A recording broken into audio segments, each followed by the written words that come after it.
오늘 본문의 말씀을 통하여 반성이라는 제목으로 여러분과 함께 말씀을 나누기를 원합니다.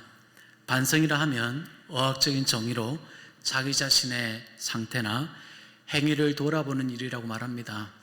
그래서 반성이라 할 때 우리 과거의 시절을 참 많이 떠오르게 됩니다. 학창시절 때 친구들과 싸우게 되면 선생님이 불러내어서 반성문 쓰라고 했던 그 옛 추억이 있었고, 학교에서 아이들과 신나게 놀다가 유리창을 끼워 부술 때도 역시 동일하게 반성문을 썼으며, 또 짓궂은 아이들은 학반에 있는 쓰레기통에다가 볼일을 보면서 선생님들의 분노를 쌓게 되고, 선생님들이 매질을 당하게 되면서 또 마지막에는 반성문을 써야 하는 그런 옛 추억들이 있습니다. 자신의 잘못에 대한 뉘우침과 돌아보아서 그런 잘못된 일을 하지 말아라는 것이죠. 그런데 이 반성의 형태라는 것이 이런 잘못된 일들을 통해서 나타나는 것들도 있지만, 또 다른 형태로는 어려운 환경과 여건 속에서 살아가는 사람들의 삶을 보면서 자신의 삶을 돌아보게 되어 아름다운 반성의 모습도 우리 가운데 있습니다. 그래서 우리 삶의 주변을 보게 되면 반성할 게 참 많이 있습니다. 나보다 못한 사람들의 삶을 보면서 저 사람도 저런 삶을 사는데 내가 이렇게 살면 안 되지라는 반성의 삶을 살게 되는 거죠. 사랑하는 여러분, 오늘 본문에 나타나는 솔로몬은 저와 여러분이 보기에 너무나 많은 것을 성취한 사람입니다. 그런데 이 성공을 나름 추구했던 이 왕 앞에서도 여러분, 반성이라는 것이 없지 않았겠습니까? 라는 것이죠. 이 현명한 임금인 솔로몬 또한 물론 후회 없는 삶들을 살아가는 아주 과도기적인 삶들도 있었지만, 그 과도기가 꺾여졌을 때는 그 내리막길의 인생 속에서는 또한 그의 인생의 답답한 부분들을 우리가 많이 성경을 통해서 살펴보았었습니다. 오늘 본문은 저와 여러분이 너무나 잘 알고 있는 말씀입니다. 그래서 구차하게 더 많은 설명이 필요 없는 본문이기도 하지만, 오늘 본문 안에서 저와 여러분이 어떤 반성의 삶의 모습을 보여야 하는지를 한번 나누기를 원하는 것입니다. 솔로몬의 일화 중에 가장 우리가 기억하는 것은 솔로몬의 지혜입니다. 한 아이의 엄마가 누구인지를 알게 해줬던 하나의 사건이죠. 그 사건을 통해서 많은 백성들이 솔로몬의 지혜에 감탄하고 놀라웠던 사실들이 있습니다. 그런데 이 이야기가 오늘날에는 패러디가 되어 이렇게 전해지고 있습니다. 현명한 임금인 솔로몬 앞에 두 여인이 다가왔습니다. 두 여인의 중간에는 이쁘장한 한 젊은 여인이 있었습니다. 솔로몬 임금이 물었습니다. 무슨 일로 나에게 왔느냐라는 것이었습니다. 첫 번째 여인이 말했습니다. 이 처녀는 내 아들과 결혼한 내 며느리입니다. 그런데 하룻밤 사이에 저 여인이 다가와서 내 며느리를 자기의 며느리라고 우기는 것입니다. 그러자 두 번째 여인도 소리쳤습니다. 아닙니다. 저 여인이 하는 허무맹랑한 소리를 듣지 말아 주십시오. 저 여인이 지금 거짓말을 하고 있는 것입니다. 라고 두 여인이 왕 앞에서 옥신각신하며 싸우고 있습니다. 이때 솔로몬 임금이 주위의 신하들에게 소리쳤습니다. 여봐라, 커다란 칼을 가져와 저 여인을 칼로 가르라고 얘기합니다. 그랬더니 첫 번째 여인이 이를 물면서 소리쳤습니다. 그렇게 해주십시오, 임금님. 내가 내 며느리지만 정말 지긋지긋합니다. 라고 말했습니다. 그러자 두 번째 여인이 비명을 지르며 소리칩니다. 안 됩니다. 우리 며느리를 죽여서는 안 됩니다. 그냥 저 여인에게 가도록 해주십시오. 라고 말합니다. 사랑하는 여러분, 이 하나의 패러디한 이 솔로몬 왕의 이 하나의 이야기를 통해서 여러분, 이 솔로몬 왕이 누구에게 이 젊은 여인을 내어주었겠습니까? 솔로몬 왕은 미소를 지으면서 이렇게 말합니다. 여봐라, 저 여인을 첫 번째 여인에게 데려가도록 하라 라고 말합니다. 주위의 신하들이 이상하듯이 물어봅니다. 어떻게 왕이시여 그런 결정을 내리십니까? 라고 말합니다. 그때 솔로몬 왕은 이렇게 말합니다. 고부간의 갈등은 지금도 분명히 우리의 삶 가운데 나타나고 있으니 저 여인이 자신의 며느리를 죽여도 괜찮다고 하니 지금도 그 삶의 고부간의 갈등 때문에 미워하는 것 아니겠느냐 라고 말하며 그 여인을 그 첫 번째 여인에게 주라고 하는 것이었습니다. 사랑하는 여러분, 이 하나의 우화 속에서도 우리는 또 다르게 하나 발견하는 것은, 왜 젊은 여인도 말할 수 있었는데 젊은 여인에게 묻지 않았느냐라는 것이었습니다. 이렇듯 여러분, 지혜라는 것은 어떤 상황이 있을 때 꼭 이것만이 아니라 여러 다양한 방법 안에서 우린 삶의 지혜를 얻을 수 있다는 것을 하나의 패러디한 이야기를 통해서 우리는 알 수 있습니다. 오늘 여러분, 이 솔로몬의 예화가 이 지혜를 통해서 우리 가운데 가장 잘 많이 기억하는 내용이지만, 그보다도 더 큰 내용들은 솔로몬 왕이 했던 것 중에 가장 위대한 것은 예루살렘이란 그곳에 하나님의 성전을 건축한 것이었습니다. 성전 건축과 그 건축한 성전 안에서 봉헌 기도하였던 솔로몬의 그 기도 내용은 아직도 우리가 그 말씀을 되돌아볼 때 가슴 벅찬 느낌으로 그 본문을 읽을 수밖에 없습니다. 성전이 그 땅 위에 세워졌다는 것은 여러분, 왜 놀라운 일입니까? 성전이 세워진 곳에서 하나님께서 이스라엘과 온 세상을 다스리고 계신다는 것을 알리는 것이거든요. 그러니 여러분, 하나님이 계신 그 영광스러운 그곳은 다른 어떤 귀중한 보물을 가져온다 하더라도 바꿀 수 없는 하나님의 임재가 되는 것입니다.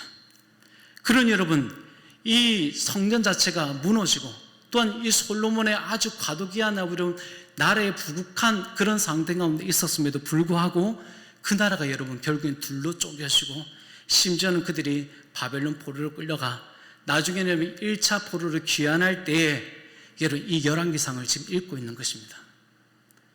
여러분, 울고 부르짖고 다시 자기의 고국의 땅으로 돌아가는 그 시점 가운데 쓰여졌던 이 열왕기상을 여러분 백성들이 들을 때 어떤 마음으로 들었겠냐는 것입니다. 야, 그렇지, 하나님께서 약속한 그 다윗의 자손 솔로몬을 다시 이 왕이 세우셔서 이 나라가 어느 나라보다도 뒤처지지 않는 아주 강국으로 하나님 만들어 주셨지 않냐, 근데 왜 우리가 이런 꼴이 되었냐라고 하면서 여러분 이 책의 내용을 통하여 반성하는 것입니다. 사랑하는 여러분, 그렇다면 오늘 이 이스라엘 백성들이 반성하는 이 대목이 오늘 우리 가운데는 어떤 모습으로 반성하게 하느냐라는 것입니다. 여러분, 솔로몬 이야기를 계속해서 이어나가겠습니다. 솔로몬 왕이 성전 건축과 봉헌식을 하고 나서 하나님의 그 놀라우신 임재 앞에서 그가 하늘을 향해 손을 들고 이렇게 외칩니다. 위로 하늘과 아래로 땅 아래에 주와 같은 분이 없음을 고백합니다. 여러분, 이 비슷한 상황들을 우리가 언제 한번 느끼지 않았습니까? 찬송을 부를 때 내 가운데 엄습해오는 하나님의 성령이 충만한 가운데 있을 때 우리는 이와 같이 똑같이 고백했습니다. 주님 같은 분이 이 세상에 없습니다. 주님만 내가 사랑합니다. 주님만이 나의 마음을 위로해 주시는 단 한 분밖에 없습니다라고 고백했던 것이 여러분, 솔로몬이 고백했던 그 당시 현장에 오늘 이 성전 안에서도 똑같이 있었습니다. 하나님의 그 통치와 위엄이 얼마나 크기에 여러분 다른 것도 보이지 않고 유일하게 하나님 한 분만 보여주고 있는 것입니다. 누구도 이스라엘 앞에 설 자가 없다라는 것이 솔로몬 왕의 선포였습니다. 그리고 솔로몬은 어떤 다른 것을 가져다 준다 할지라도 자기 중심에 둘 만한 분이 있다고 한다면 오직 하나님 한 분밖에 없다라는 것을 명백하게 백성들 앞에서 선포한 것입니다. 여러분, 우리도 그랬습니다. 많은 종족이 앉아있는 예배당에서 우리는 그 하나님의 유일한 분이심을 우리는 우리 입술로 선포했습니다. 다른 어느 누구보다도 하나님을 사랑하겠다라고 한 것이 또한 저와 여러분의 고백이었습니다. 그 예배 속에서 여러분 솔로몬이 했던 행동이 무엇인지 혹시 기억나십니까? 1,000번제를 드렸습니다. 1,000마리의 짐승을 잡아서 하나님께 제사를 드렸다고요. 곧 이 말을 우리말로 해석하면 이렇습니다. 여러분, 내가 하나님께 받은 은혜가 너무 커서 내 주머니에 있던 돈을 어느 순간 꺼내놓기가 힘든 상황이었는데 하나님의 은혜가 주어졌을 때 내 주머니에 있는 돈을 하나님께 드리는 것이 아깝지 않았을 때, 야 하나님 나 이거 다 드릴게요. 한번 헌금함이 돌 때 아마 여러분이 그런 걸 경험하셨을 겁니다. 은혜가 너무 강하게 왔을 때, 야 하나님 이거 다 드릴게요 라고 하면서 자신의 지갑에 있는 돈을 몽땅 헌금함에 넣었던 순간들이 있었을 것입니다. 여러분, 그 하나님의 영광스러움은 지금도 우리 가운데 있습니다. 휘황찬란한 그 성전 안에서 1,000마리의 번제를 드렸던 솔로몬과 화려한 조명 앞에서 하나님께 뜨겁게 눈물을 흘리며 고백했던 우리의 찬송의 소리가 있었습니다. 그리고 우리는 그때 이렇게 고백했습니다. 하나님, 내 지금 주신 은혜에 감당하지 못해서 나 하나님 위해서 뭔가 좀 살고 싶습니다 라는 것이었습니다. 그때 여러분 솔로몬도 마찬가지였습니다. 하나님, 나를 왕위에 세우셨는데 이 많은 백성들을 내가 재판할 수 없는데 듣는 마음을 주십시오. 또한 내가 이들을 심판할 때, 재판할 때 악을 또한 선을 분별할 수 있도록 해달라고 하나님께 기도합니다.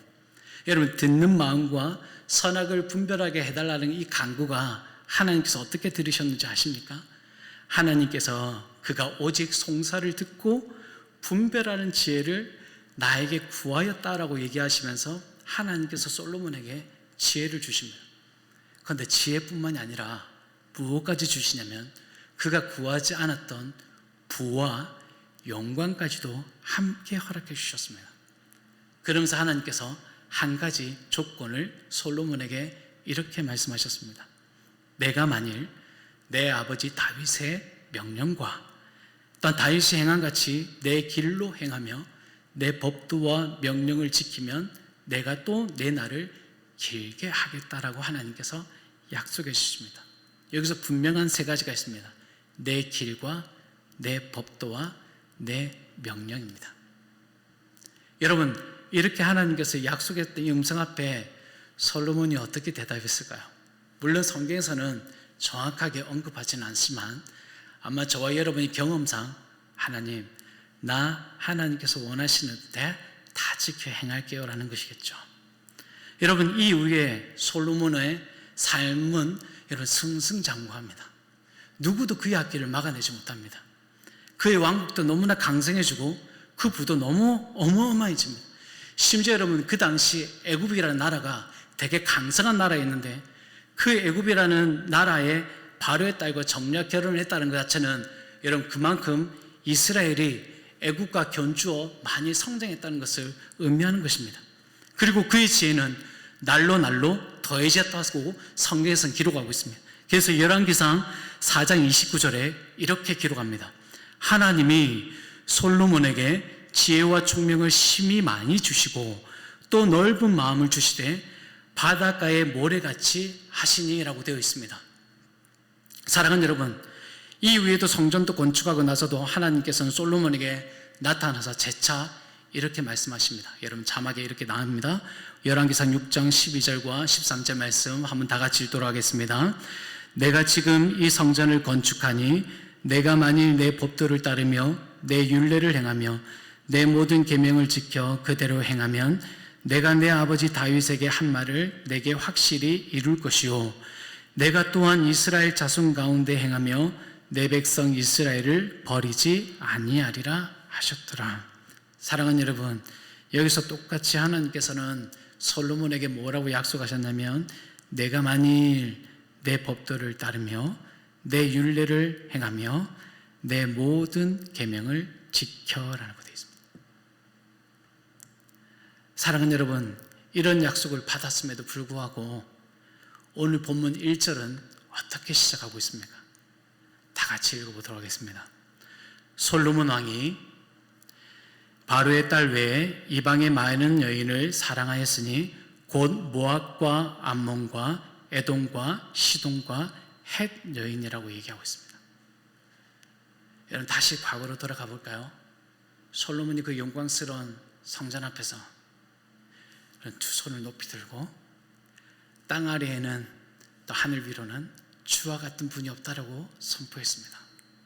그리고 1,000마리의 번제까지 하나님께 기뻐하는 마음으로 즐거워하는 마음으로 드렸던 그때가 있었습니다. 여러분 그렇게 본다면 솔로몬이 하나님을 얼마나 사랑했는지 기억나십니까? 하나님을 사랑한 정도가 어느 것도 아까워하지 않았습니다. 다른 것도 보이지 않고 오직 하나님 한 분밖에 보이지 않았습니다. 그런데 오늘 1절에는 그가 사랑하는 대상이 많아져 버렸습니다. 바로의 딸 외에 이방의 많은 여인을 사랑했다라고 되어 있습니다. 그리고 많은 것 중에 모압과 암몬과 에돔과 시돈과 헷 여인이라고 얘기하고 있습니다. 여러분 여기서 많은 여인을 사랑하였다라고 되어 있잖아요. 이 말은 한 여인이 솔로몬을 사랑해서 구애하는 장면이 아니에요. 본인이 좋아가지고 그 시돈 여자 앞에 가서, 모압 여자 앞에 가서, 에돔 여자 앞에 가가지고 구애하고 있는 장면이란 거예요. 여러분, 이 장면이 어떻게 보면 창세기에서 한 인물과 다른 양태를 보이고 있습니다. 요셉이라는 한 인물을 보십시오. 보디발의 아내, 아주 아름다운 미모를 가졌다고 얘기하고 있습니다. 그 여인이 요셉에게 다가왔을 때 겉옷을 뿌리치면서 도망갔던 요셉의 모습이 있는가 반면에, 지금 여러분 솔로몬은 그가 사랑하는 그 많은 여인은 옷을 벗기려고 다가가고 있는 거예요. 여러분, 하나님께서 주신 것이 어떻게 작용하였길래 솔로몬이 이렇게 변질되어졌나는 것입니다. 백성들의 소리를 들어서 선악을 분별하고자 했던 왕의 모습 우리는 기억합니다. 또 그의 지혜는 하나님을 마음의 중심에 두고 살기를 다짐했던 왕이었습니다. 그런 그가 이제는 마음 중심에 하나님을 사랑하지 않고 여러분 그 마음속에 많은 여인을 두기 시작했습니다. 그리고 그에게 하셨던 하나님의 말씀이셨습니다. 내 길과 내 법도와 내 명령을 다 지켜 행하면. 이제 이것이 솔로몬에게는 다 사라져버린 것입니다. 그리고 본인이 사랑하는 것들만 가득 차버렸습니다. 여러분, 이런 솔로몬에 하나님께 가만히 내버려 두셨을까요? 그렇지 않습니다. 2절 말씀이 이렇게 기록합니다. 여호와께서 일찍이 이 여러 백성에 대하여 이스라엘 자손에게 말씀하시기를 너희는 그들과 서로 통혼하지도 말며 그들로 너희와 서로 통혼하게 하지 말라. 그들이 반드시 너희의 마음을 돌려 그들의 신들을 따르게 하리라 하셨으나 라고 되어 있습니다. 사랑하는 여러분, 여기서 하나 생략된 부분이 있습니다. 아까 그 말씀 띄워주시겠습니까? 그 뒤에 하반절 말씀에 솔로몬이 그들을 사랑하였다라고 암울한 어둠이 짙게 내우고 있는 것입니다. 솔로몬이 사랑한 그 여인의 수를 여러분 오늘 본문의 성경에서는 무려 1000명이라고 얘기하고 있습니다. 여러분, 저희가 한 가정 안에서 한 여인을 품고 한 남성을 품고 살아갑니다. 그때 여러분 한 사람의 말들도 주워 담는 게 너무 어렵잖아요. 한 사람의 요구도 감당하는 것이 우린 너무 어렵잖아요. 그런데 여러분 어떻게 하면 솔로몬은 1000명의 여인들의 말을 들으며 살아갔을까요? 아까 앞서 하나님께 솔로몬에게 부어주셨던 지혜 여러분 기억나십니까? 바닷가에 모래같이 넓은 마음을 주셨다고 하셨어요. 그런데 여러분 이 바닷가에 모래 같은 이 넓은 마음이 지금 어느 부분을 사용하고 있냐면 그 이방 여인을 사랑하는 포용하는 마음으로 지금 쓰고 있는 거예요. 그래서 그 1000명의 여인들의 요구하는 것들을 다 들어주고 있었던 것입니다. 하나님께서 솔로몬에게 주신 은혜는 누구도 따라갈 수 없게 만든 지혜였고 부와 영광이었습니다. 이것만 보더라도 하나님을 늘 찬송할 수 있고 하나님만을 섬길 수 있다라고 얘기하지만 여러분 천만의 말씀이었습니다. 하나님을 섬기는 것이 아니라 오히려 하나님을 등을 돌리게 만든 하나의 사건이 되어져 버린 것입니다. 여러분, 솔로몬의 마음을 흔들어 놓는 것은 도대체 무엇입니까? 또한 그의 마음을 흔드는 것이 1000명의 여인이었지만 또 다르게 하나님은 또 그의 마음을 흔들어 놓기 위해서 9절과 10절 말씀 가운데 이렇게 말씀하십니다. 솔로몬이 마음을 돌려 이스라엘의 하나님 여호와를 떠남으로 여호와께서 그에게 진노하시니라. 여호와께서 일찍이 2번이나 그에게 나타나시고 이 일에 대하여 명령하사 다른 신을 따르지 말라 하였었으나 그가 여호와의 명령을 지키지 않았으므로 라고 되어 있습니다. 사랑하는 여러분, 우리로 충분히 반성할 수 있게 만드는 요인이 여러분 무엇이냐면 바로 이 대목이에요. 하나님은 우리가 혹 잘못된 길들로 걸어간다 하더라도 그냥 방관하고 방치해 두신 분이 아니십니다. 그리고 언제나 그의 마음이 완전히 돌이키기 전에 일찍이 먼저 그에게 다가가서 알려주시는 것이에요. 그래서 여러분 우리가 21일 동안 했던 특세의 내용이 바로 그런 거예요. 여호와의 율법을 즐거워하여 그 율법을 주야로 묵상하는 자가 복이 있는 자라고 얘기하고 있습니다. 여러분 그 길을 따라가면 그래 여러분 잘못된 길로 걸어갈 수가 없는 거예요. 그런데 우리가 그 길을 놓치는 순간부터 내가 사랑하는 대상을 향하여 나아갈 수밖에 없다는 것을 우리는 솔로몬을 통해서 깨닫게 되는 것입니다. 우리에게도 하나님께서 여러분의 기회를 가져다 주십니다. 일찍이 저와 여러분에게 찾아오셔서 말씀해 주셔서 우리 인생에 어떤 것이 복된 길인지를 자꾸 알려주시는 거죠. 새벽마다 깨워서 21번의 새벽을 여러분의 정신을 깨우셔서 이 성전이 아니라더라도 가정에서 예배를 드리게끔 하나님께서 이끌어 주셨던 것입니다. 이게 하나님께서 저와 여러분에 다가오시는 방식입니다. 그런데 이 방식이 오늘 저와 여러분에게 하나님의 풍성한 복을 누리게 하시기 위한 뜻이 담겨져 있는 것이죠. 그런데도 불구하고 여러분이 이것을 깨닫지 못하고 하나님께 주시는 이 지혜는 솔로몬에게서 있어서 무엇으로 둔갑해 버렸냐면 기만으로 바뀌어져 버린 것입니다. 여러분, 기만은 무엇입니까? 내가 살아오는 삶의 방식과 내가 살아오는 신앙의 방식이 그것이 정답이라고 생각할 때입니다. 그것이 여러분 하나의 잘못된 지혜로 가져다 주게 될 때 우리는 잘못된 것들을 선택하게 되고 그 선택을 따라오지 못하는 사람들을 짓밟기도 합니다. 사랑하는 여러분, 오늘 이스라엘 왕의 대표인 솔로몬 왕이 그랬습니다. 자신의 죄가 누구보다 따라오지 못할 거라고 생각했습니다. 물론 다른 나라의 왕들도 여왕들도 그의 앞에서 꿇어 엎드리기까지 했습니다. 그리고 그의 지혜에 감탄해서 가지고 왔던 모든 보화를 솔로몬 왕에게 다 드렸습니다. 여러분, 그 정도라면 솔로몬이 선택하고 솔로몬이 말하는 것에 대해서 얼마나 확신 있게 생각했겠습니까? 그러니 그가 여러분 한 명의 여인, 두 명의 여인이 아니라 1000명의 여인을 두더라도 그에 대한 후회를 가지지 않았던 것입니다. 이것이 바로 하나님께 주신 지혜이지만 기만으로 바뀌어져 버린 죄악으로 나타나 버린 것입니다. 여러분, 저와 여러분에게도 그런 기만이 있습니다. 내 뜻과 내 살아온 방식, 또한 내가 이때까지 잘 살아왔던 삶의 방식과 지금 내가 가진 이 부에 대한 부분도 어떻게 보면 내 스스로의 기만으로 바뀌어져 있을 수도 있습니다. 어느 정도 이만큼 문제없이 살아왔다 하는 이 정도도 나의 인생의 기만일 수 있습니다.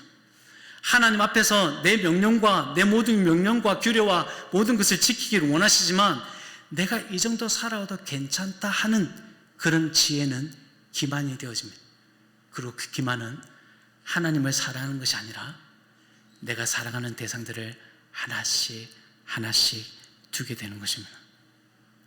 사랑하는 여러분, 오늘 저와 여러분이 신앙생활을 하게 하는 것은 누구 때문이고 누가 주신 지혜 때문입니까? 또한 내가 가지고 있는 부는 누구로 인한 것이었으며 또한 내가 서 있는 위치는 누구로 인해서 주어진 것이었습니까? 라는 것입니다. 내가 속한 힘과 영향력이 하나님이 주신 것이 맞습니다. 하지만 시간이 지나면 지날수록 이것이 하나님을 더욱더 가까이 하는 것이 아니라 하나님을 대항하는 것이 되고 하나님을 사랑하는 것이 되어야 되지만 오히려 하나님을 사랑하지 못하고 하나님을 등을 돌리게 만드는 것이 되어져 버렸습니다. 심지어 나에게 일찍이 다가온 하나님의 음성조차도 내 삶 속에서 멀어지게 만든 것이 되어져 버린 것입니다. 사랑하는 여러분, 오늘 우리는 이 정도까지만 해도 오늘 우리의 삶을 충분히 반성할 수 있습니다. 그런데 여러분, 솔로몬은 언제 반성을 했을 것 같으세요? 그의 반성한 것을 여러분 우리가 한번 살펴보게 된다면 그가 노년에 썼던 전도서를 보시면 알 수가 있습니다. 전도서 12장 9절에서 14절 말씀이 좀 길지만 여러분 저와 여러분이 교도하면서 한번 읽도록 하겠습니다. 제가 먼저 읽겠습니다.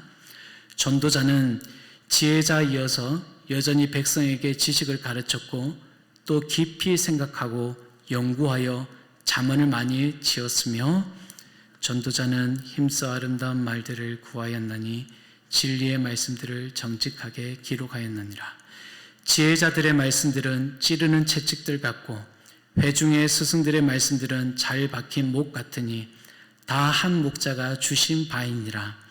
내 아들아, 또 이것들로부터 경계를 받으라. 많은 책들을 짓는 것은 끝이 없고 많이 공부하는 것은 몸을 피곤하게 하느니라. 일의 결국을 다 들었으니 하나님을 경외하고 그의 명령들을 지킬지어다. 이것이 모든 사람의 본분이니라. 14절입니다. 하나님은 모든 행위와 모든 은밀한 일을 선악간에 심판하시리라. 아멘. 사랑하는 여러분, 마지막 노년 때 썼던 솔로몬의 전도서에 이렇게 기록합니다. 일의 결국을 다 들었으니 하나님을 경외하고 그의 명령들을 지킬지어다. 이것이 사람의 본분이다 라고 말합니다. 여러분, 억울하죠? 솔로몬 살 것 다 살고 노년에 와서야 우리에게 깨닫는 것이 이 두 마디로 끝을 내버렸습니다. 여러분, 우리도 인생의 모든 낭비하고 난 뒤에 죽음 직전에 솔로몬과 같은 대답을 하시겠습니까? 그런데 솔로몬은 그와 같은 삶들을 살지 말 것을 우리에게 당부하면서 그의 노년의 말씀을 우리에게 하는 것입니다. 일의 결국을 다 들었으니, 내가 인생을 다 살아보니 하나님을 경외하는 것이 유일하게 우리의 인생의 본분이더라 라고 얘기하는 것입니다. 사랑하는 여러분, 오늘 저와 여러분이 인생에 살아가는 목적이 무엇입니까? 그럼 다르게 사람이 살아가는 본분은 무엇입니까? 먹고 사는 것이죠. 그리고 남들보다 조금의 돈을 더 모으는 것이고, 남들보다 조금 더 큰 집에서 사는 것이고, 남들보다 조금 더 따뜻한 집에서 사는 것이고, 남들보다 조금 더 큰 자가용을 타는 것이고, 남들보다 조금 더 많은 부를 가지는 것이 우리의 본분이라고 말합니다. 그런데 솔로몬은 우리의 본분이 그것이 아니라 하나님을 경외하는 것이라고 말합니다. 그렇다면 여러분, 하나님을 경외하는 그 지혜는 무엇입니까? 라는 것이죠. 그에 대해서 잠언 3장 7절에는 이렇게 말합니다. 스스로 지혜롭게 여기지 말지어다. 여호와를 경외하며 악을 떠날지어다. 잠언 8장 13절에 이렇게 말합니다. 여호와를 경외하는 것은 악을 미워하는 것이니라. 사랑하는 여러분, 설교하는 저도 솔직히 악을 미워하기보다 악을 사랑할 때가 많습니다. 왜냐하면 그 악이라는 것이 내 인생의 삶에 약간의 유익을 가져다 주기 때문입니다. 조금 더 내 마음이 편하기도 하고, 그것이 내 삶을 조금 더 즐겁게 하기 때문에 그렇습니다. 그래서 때로는 악을 사랑하기도 합니다. 그런데 여호와를 경외하는 것은 이 악을 미워하게 된다라고 얘기를 합니다. 혹여나 저와 여러분의 삶 속에서 악을 조금이라도 사랑하는 것이 있다고 한다면 내 속에 지혜가 사라져 하나님을 경외하는 것을 점점 멀리하고 있다는 것입니다. 여러분, 지금까지만 해도 저와 여러분 잘 살았습니다. 신앙생활도 어느 정도 잘 살았습니다. 하지만 지금의 저와 여러분의 삶의 위치에서 이 지혜로 여러분 만족하시면서 그 방법대로 사시겠습니까? 아니요. 그 지혜대로 사는 것이 아니라 하나님께서 우리에게 일러주시는 내 말과 내 법도와 내 명령 가운데서 살아가는 것입니다. 이것이 성경에서는 지혜라고 얘기하는 것입니다. 사랑하는 여러분, 어줍지 않게 우리 스스로 내세웠던 그 지혜를 오늘 시간 내려놓기를 원합니다. 그리고 매 순간마다 우리에게 주시는 그 지혜가 말씀의 한 구절인 줄을 우리가 고백하고 그 말씀을 있는 그대로 받아 하나님을 경외한 가운데 나아가고, 또한 심지어 우리가 악을 사랑했던 것에서부터 조금 더 멀어져 악을 미워하는 그런 삶의 모습 가운데 나아가기를 주님의 이름으로 축원합니다. 말씀을 맺겠습니다. 사랑하는 여러분, 지금도 앞으로도 하나님은 일찍이 여러분과 저에게 찾아와 주실 것입니다. 왜냐하면 그 지혜를 저버리지 않기 위해서, 또한 여러분의 그 삶의 지혜가 생활들 가운데 이루어져 하나님께 주시는 그 부귀와 영화를 하나님은 지금도 누리게 하시기를 원하십니다. 오늘 그 하나님의 거룩한 지혜가 이 말씀 가운데 늘 이루어지고, 그 말씀의 선한 것 앞에서 우리의 삶을 늘 반성할 수 있는 저와 여러분의 삶이 되시기를 주님의 이름으로 축원합니다. 우리 말씀을